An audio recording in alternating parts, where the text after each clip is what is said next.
Children, history is certainly about changes that occur over a period of time.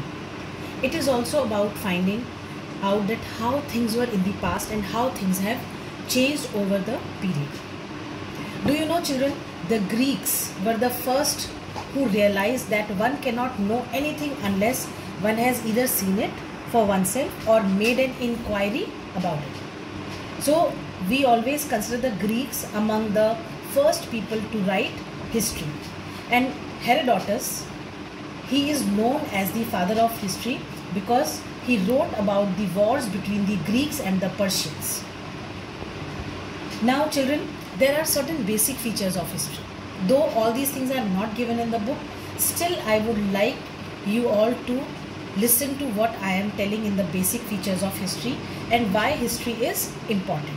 And then we will come to the transition to the modern period. See, the historical knowledge must be based on evidence. And like we know about ancient period, we can say about ancient period, we know about the various ages in the ancient period because we have evidences. We know about medieval period, we know who all were the rulers, how do we know about the Mughals, how do we know about the Delhi Sultans, all these things because we have evidences for them. That is why historical knowledge must be based on evidence. And history is not just one story but several.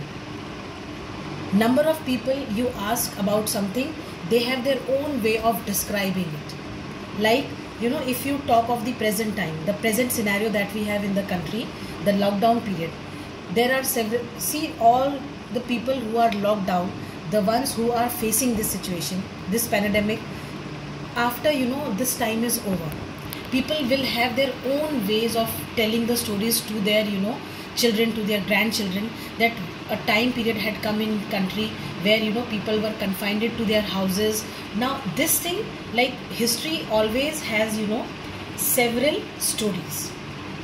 Then everything must be looked at in a critical way. Now whatever we come to know about history, we need to check it in a critical manner, to check for any errors. Now it is not necessary that what people are telling is always correct.